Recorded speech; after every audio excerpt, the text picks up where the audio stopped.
there, friends. Welcome back to Second Star to the Left. I'm Michelle, and this is my daughter, Billy. Hi. And here's where we'll share board game reviews, ramblings, and a few wrong turns along the scenic route.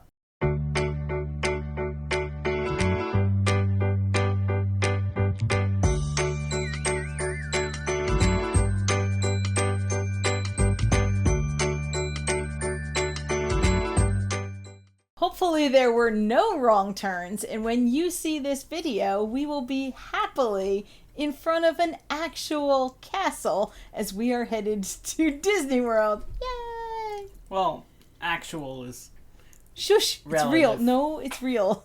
Do not ruin my vacation. Since we're also rolling into Spooky Month, we thought we would combine the castle and Spooky Month and do a small space spotlight for Castle Party, which is one of our favorite flip and write games of all time. In fact, it's probably one of the only spooky games that we play all through the year. This one doesn't sit on the spooky games shelf. Castle Party is published by DeVere, and it is a 2 to 4 player flip and write that takes about 30 minutes to play. Basically, inside, what you have are your dry erase boards, which is nice because we don't have to worry about pads or paper or anything else. Some markers, which are deceptively different. The caps are colored different, so you think you're going to get to write in orange and purple, and you are not. You are all going to write in black dry erase ink. But still, they have an eraser, so we're going to let them slide on the not giving us colors. What? Every time I get this, I take the purple marker and I go, I'm going to be purple. And then I draw on my board and I go, oh. This seems more like a you problem than a Castle Party problem. It's definitely a me problem. Castle Party markers are just fine. To start, everyone's going to get a dry erase board, and there are two sides. There's the easy side, and then there's the advanced side. And there are 3 different kinds of cards in the box. Some of them show the basic shapes that you'll be drawing. Some of them are the clocks that act as a timer. So it's like a push your luck game, only you don't get to decide when you stop. You just always have that tension of when is the clock going to show up? When is it going to end? When you just mix it into the deck with these things that you just held up. Oh, I made them go everywhere. That's okay. And then you have the most adorable cards, and those are the little ghosts and monsters and vampires. You're going to shuffle up all your little ghosts and ghoulies and monsters, and you're going to put them in a pile, and each player will get 3 cards to start. You're going to be inviting these guests to a party. Okay. So what you're doing is inviting guests to come and visit you at your castle party.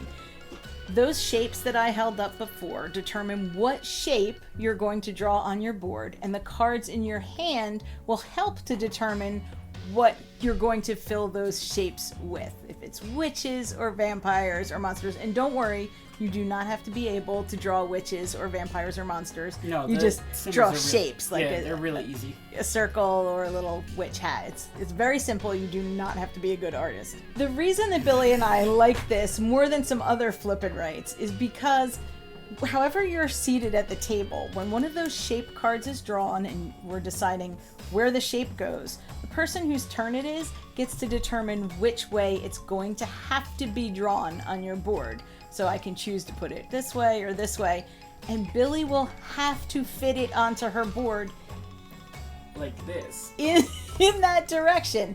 She can't turn it or flip it or anything else. It has to go in her castle party in that direction. What happens, Billy, when they don't fit into your castle? Well, you'd know better than me, but they overflow and go into the moat. Yeah, so sometimes the shapes can hang over the edge with some of your guests being stuck in the moat, which gets you negative points at the end. There is a little drawbridge here, and they can be kind of just waiting to get in, and then you don't score negative points for that. But if they land there instead of the moat. Right, but you also don't score points for that. And that shape that we laid out on the table has a little X on it, which is where the person who drew the shape lays their first card from their hand. So on that X, I might put a witch or a ghost or a vampire, And then Billy will take a turn and put one of her cards in until the shape is filled out in that grid. So for a shape like that, typical Tetris shape, there's 4 cards being played. And those are the shapes and the things that are filling in the shapes that go on your board, and you don't have options. I love how restrictive this is because you have to not only try to plan ahead, but also try to plan to, I don't know, ruin the other person's castle party. I suppose some people play this and they're not mean. No, I don't think so. But I'm absolutely looking at your castle and thinking, what won't fit? And Look at my castle more than your own. It kind of backfires. No, it doesn't. We'll have to check the stats, but I think this one's pretty even. Okay. This isn't Jaipur. Put the stats up on screen. Throughout this deck of shapes, and there are 20 in here, you're going to shuffle the 3 clock cards. And these are when the events happen at your party. There are some pretty neat events. There's a conga line and a fireworks party and a toast to the Pumpkin King. For each event, you score points based on how you've drawn the shapes on your board and the groups of witches or ghosts or vampires that are in those shapes. The catch is that you can decide which event you want to happen first at your party. So when the first clock comes out, if I have a giant conga line full of vampires, and who does not want a giant conga line full of vampires, then I would choose to score the conga line. But maybe Billy put everybody by the windows to see the fireworks. So at Billy's party, the fireworks would happen first. So you get to choose.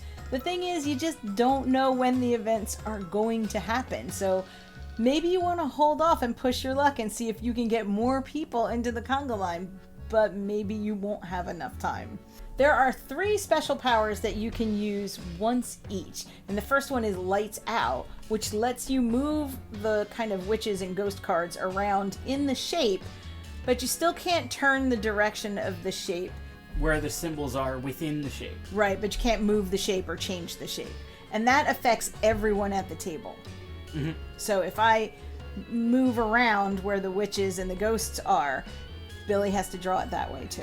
The second special power is the masked ball, and you can draw one of the monsters from the group as though it were a different type.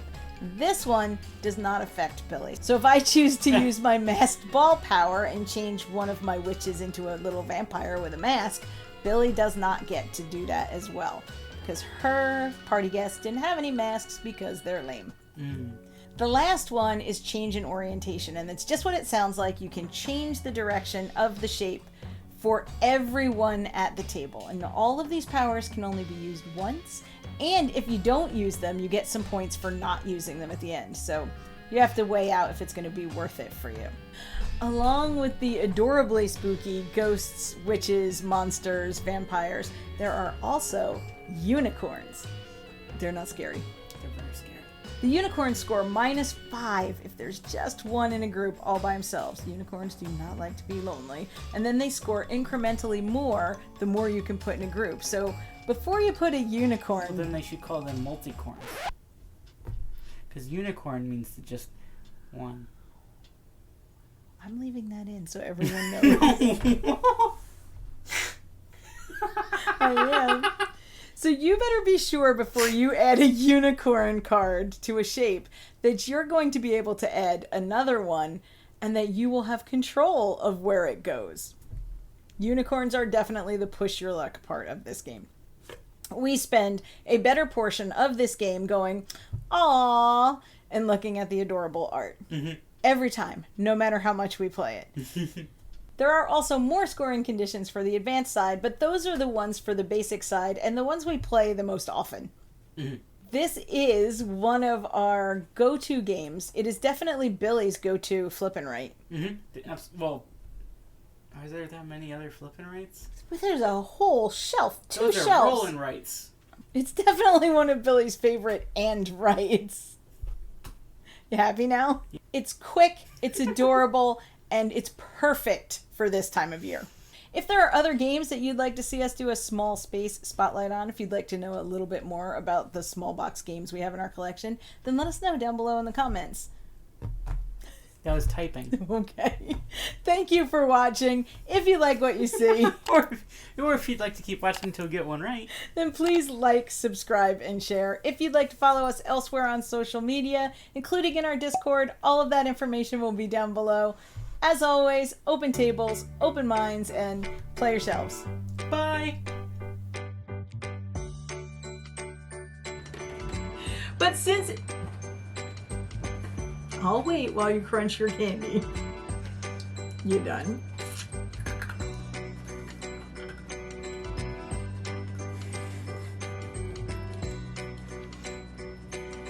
Couldn't pick a quiet snack. It was quiet until you made me need to talk, then I had to get rid of it. That was weird and Yeah, awkward. you want to, you, that was bad. Okay. Since it's... What are you doing? Is your brain hurt? Yeah, look, I have to sneeze. Well, don't sneeze at the microphone. That is correct, Mother. Why? They have a giant horn. What do you think it's for? Tassels? Glitter? Rampages. No.